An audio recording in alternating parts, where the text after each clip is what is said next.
I just got a bunch of the Bionicles from the sort of the Metru time period from 2003 to 2005. So I thought I'd take a look at one of them. I just got these today. It was a really crazy Craigslist lot.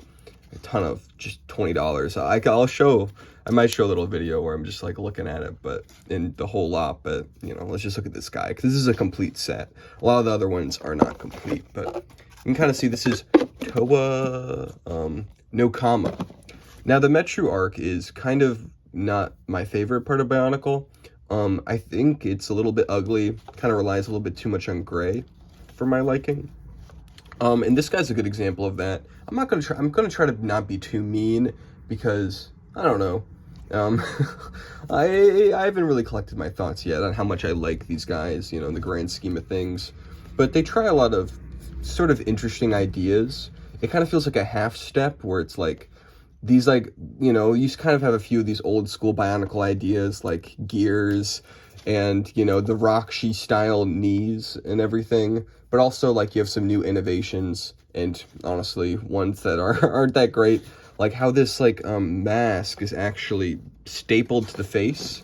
There's nothing under there except for two eyes, and this interesting dual injected mold, which I don't know, it's so strange. I don't know if I like it. It looks kind of flimsy, like I feel like these broke, but hey, it's fine. I actually have the canister, which is really awesome here.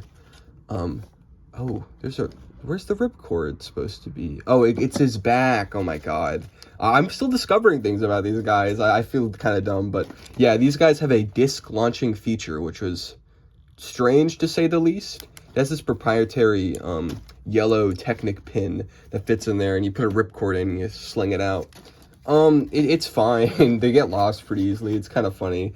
Honestly, of the disc launchers, I think it is interesting because it's totally unique. Not very useful, but I kind of love how dorky it is.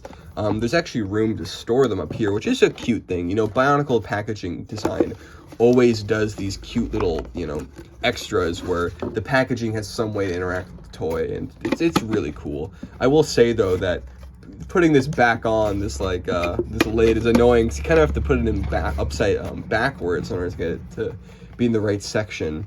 This thing is like golden, it's very goldish green. You can see on the back there, Kanoki Club code. Yeah, it's cool. Oh, the code is on the disc. That's crazy.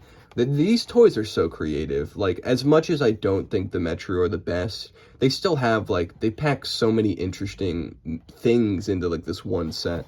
And I guess there's a combiner model with one of the Visorak, or I guess you combine two of them to make a Visorak? Very weird, very, very weird. But yeah, looking more closely at him, he has a gear arm. This is so weird and kind of bad, but I think it's awesome, actually, because it's just so strange, you know? But this piece in general, like, I feel like this setup, you know, it could be used for other things. Honestly, a gear arm almost feels like they're taking this piece that was designed for something completely different and making it into, you know, an arm design. So it's almost weird how, like, the most obvious thing to do with this thing, which, you know, maybe, like, have it in the middle of a figure, like here or something. Like, you have all this triangular stuff, but they didn't decide to do that. They made a gear arm. You know, it's different, but it's just so strange. It's just so strange. And the dual injected molding, like, I don't even know, man. I've gone on record that I'm not a huge fan of the dark Lego colors, particularly dark blue, but, you know, it's fine. It's whatever. Like, obviously I prefer this to be a brighter color, but, you know, whatever. It's cool to get these pieces in different colors, you know, in general, because, you know, the dark colors were newer at the time. So even if it's not my favorite, I'm glad it exists. But the thing about this figure I really don't like is the gray and the silver is not my favorite, you know, that kind of armor stuff. It kind of takes over the design a little bit. And also this chest plate is doing a lot of work because the whole thing just kind of feels like it was stapled together. Like, I don't know, man. Like, this torso is kind of, I mean, I guess it's not a torso. I guess it's just one side of one, but it's so strange. And, like, I don't know, man. I don't know if it works on its own because it just feels like this whole thing is like a bunch of band-aid solutions to problems they could have solved by just making the actual design different. It's just so strange.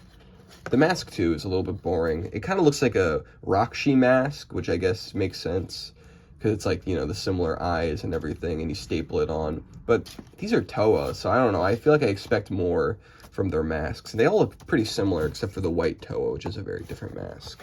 I actually also have the instructions for this, which I already pulled out. This is the era, I guess, after the Toa Nuva, where a lot of the instructions have these like weird CG renders, or maybe it always had this. I just don't recall. We have some cool imagery here, which is fun. Kind of shows the build process, and I'm sure it shows the alternate build on the back. Also, sorry if I mess up any terminology. I'm, you know, not an extreme Bionicle expert. I have been getting better about knowing the lore and everything, and like, you know, it kind of feels like me moving on from like that original era and kind of learning about the Metru stuff a little bit more, getting more of a hands-on impression of it, which is cool and something I've wanted to do for a while, but I'm still not perfect, you know. Yeah, I've got all of them. Nuju, like his first Metru design I actually really loved. So it's just a shame that they give him this ugly, ugly face. Jeez. Yeah. The Visorak. These guys are a lot better. I think these guys are pretty cool. I think they're colored. They're big pieces. The big pieces of translucent plastic is awesome. And I'd love to make that into a mock someday. And yeah, we've got the little guys where I don't know what they're supposed to be like. They look like little Rockshi to me, but I mean, they probably are, but I don't know. 2004 and 5 were such weird years for Lego, man. Everything just feels so wrong. Like, I don't know. It's such like a evolutionary time. Yeah, I actually have Nidhiki? I'm not really sure if that's how you pronounce it, but I've got him, and he's pretty crazy. You know, they could still make an interesting Titan set. I mean, there's just so much weird stuff that came out around this time, and I'll look at that later. But yeah, that's all there really is to say about this guy. Look out for more reviews of Bionicle sets from the Metru era, and have a good one.